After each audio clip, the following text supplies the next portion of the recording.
आखिर कहां है 4 साल का वो मासूम रितेश? वो मासूम रितेश जो पिछले 5 दिनों से लापता है, जिसकी तलाश में ग्वालियर की पुलिस 500 जवानों के साथ उसकी खाक छान रही है, लेकिन अब तक उसके बारे में कोई सुराग नहीं मिल पाया। पुलिस के हाथ खाली है। सवाल जो खड़ा हो रहा है, उसका जवाब अब तक किसी के पास नहीं। एक और सवाल जिसने जन्म ले लिया, क्या मासूम के पिता ने ही उसका अपहरण कर लिया, या फिर उसकी मां ने ही उसे छिपा दिया, या कहीं कोई और साजिश करता तो नहीं जिसने उस 4 साल के मासूम को गायब कर दिया? आखिर कहां है ये मासूम? इस रिपोर्ट में देख लीजिए। 20 टीम, पुलिस के 500 जवान, पीहड़ में बच्चे की तलाश। 5 दिन बाद भी नहीं लगा सुराग।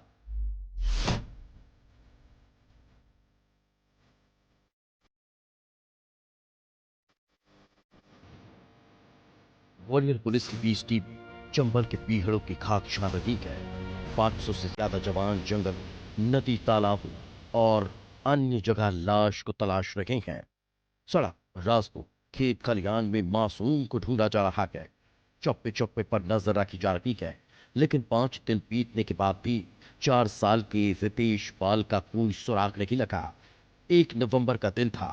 मोहनपुर गांव में रितेश पाल अपने मामा के घर के बाहर पड़ी रेत पर खेल रहा था। मां उसकी अटखेलियों को दूर बैठी निहार रही थी, लेकिन कुछ देर के लिए वो अंदर जाती है और जब वो बाहर आती है तो पैरों तले जमीन खिसक जाती है, क्योंकि उसके कलेजे का टुकड़ा वहां नहीं था। 4 साल का मासूम रितेश पाल का पिछले 5 दिन से अभी तक कोई सुराग नहीं मिल पाया है। पुलिस के सैकड़ों जवान और बड़े अधिकारी उस मासूम की तलाश में जंगल में लगातार सर्चिंग कर रहे हैं। मोहनपुर में रितेश पाल का घर है और वहां पर मासूम की मां उस अपने बेटी की राह तक रही है कि बेटा कब जल्दी घर वापस आएगा। जो रितेश कुछ देर पहले मस्ती कर रहा था, वो अचानक गायब हो चुका था।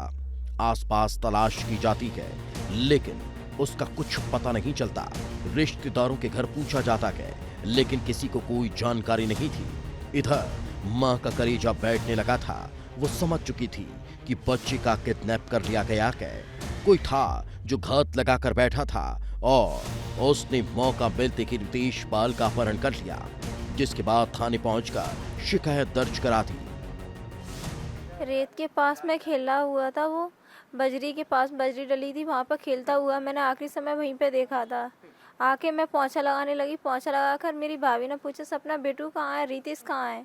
मैंने बोला उनसे क्या भाभी वो वहीं पे पापा उनके पास खेला होगा। मैंने ध्यान नहीं दिया था। मैं पूरे में पोंछा लगा कर आई थी तो मैंने देखा। देख के मैंने भाभी से पूछा, मेरी भाभी लल्ला है आपके पास? क्या नहीं है बेटा। मैंने अपने पापा से भैया से पूछा, उन्होंने भी नहीं कर दिया। मैंने पड़ोस में पूछा, मैंने दीदी आपके पास लल्ला है क्या? उन्होंने भी मना कर दिया कि नहीं बेटा यहाँ पे तेरा लल्ला नहीं आया। फिर हम लोगों ने सबरे ढूंढा, हमें कहीं पे भी नहीं मिला। दिन दहाड़े बच्चे के गायब होने की सूचना मिलने पर पुलिस विभाग में हड़कंप मच गया।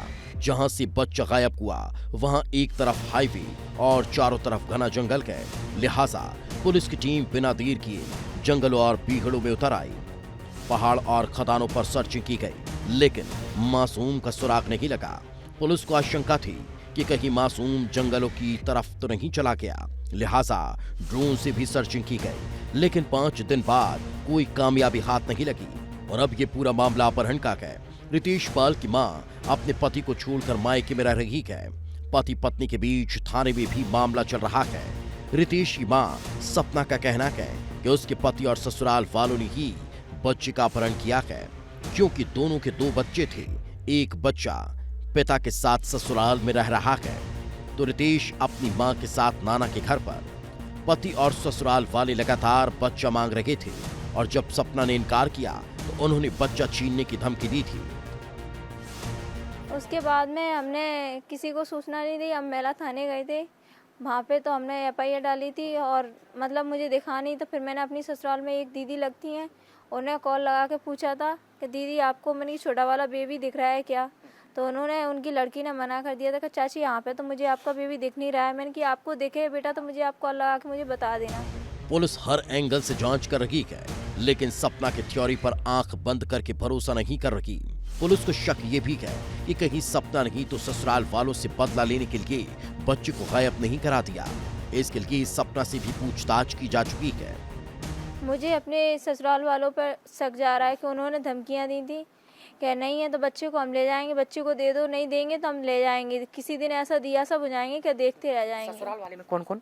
मेरा जेठ और ससुर और मेरे हस्बैंड, इन लोगों पर डाउट जा रहा है कि उन लोगों ने मुझसे बच्चा मांगा था, मैंने मना कर दिया था कि मैं बच्चा एक आपके पास है, एक मेरे पास, मैं बच्चा देना नहीं चाहती। पुलिस के लिए बच्चे का गायब होना एक चुनौती बन चुका है। अपहरण का मामला दर्ज किया गया, लेकिन पुलिस अभी किसी नतीजे पर नहीं पहुंच पाई। हर जगह तलाश की जा रही है, जांच के दायरे को बढ़ाया गया है ताकि जल्द से जल्द मासूम को सुरक्षित ढूंढा जा सके। जिन परिस्थितियों में बच्चा मिसिंग हुआ है, उस सारे एंगल से हम लोग जांच कर रहे हैं। काफ़ी गहन छानबीन की गई है पूरे इलाके की, क्योंकि बेहद का जंगली इलाका भी लगा हुआ है, तो जंगली इलाके की काफ़ी छानबीन की गई। कई सारी टीमें इसमें लगाई हैं। फॉरेंसिक टीमें भी मौके की जांच की है, उसमें जंगल सर्चिंग के लिए फॉरेस्ट विभाग की टीमों ने भी सर्च किया है। तो अभी बहुत कोई क्लियर कट इस केस में मिसिंग का इंटेंशन क्या है, किस उद्देश्य से किया गया, ऐसी कोई जानकारी नहीं है। 5 दिन और करीब 100 जवान, लेकिन अब तक एक मासूम का कोई सुराग नहीं लगा पाया। परिजनों की धड़कनें बढ़ रही है। पुलिस भी हैरान है कि आखिर मासूम गया तो गया कहां? कहीं वो जंगल की तरफ खेलते खेलते तो नहीं चला गया? लेकिन अगर जंगल गया होता तो अब तक कुछ ना कुछ सुराग तो मिल ही जाता। और कहानी अब सीधे सीधे साजिश की ओर इशारा कर रही है। क्या वाकई मासूम का अपहरण हुआ है? अपहरण हुआ है तो किसने किया? क्या पिता की अपने बच्चे को गायब करने का मास्टरमाइंड है, या फिर मां ने ससुराल वालों से बदला लेने के लिए बच्चे को गायब करा दिया? कहीं ये तो नहीं कि माता पिता के विवाद का फायदा किसी तीसरे ने उठाने की कोशिश की, और हो सकता है कि फिरौती के लिए फोन आने ही वाला हो। सवाल कई हैं, लेकिन पुलिस की चिंता इतनी है कि किसी भी तरह बच्चे को सुरक्षित बरामद किया जाए। ग्वालियर से अनिल गौर की रिपोर्ट।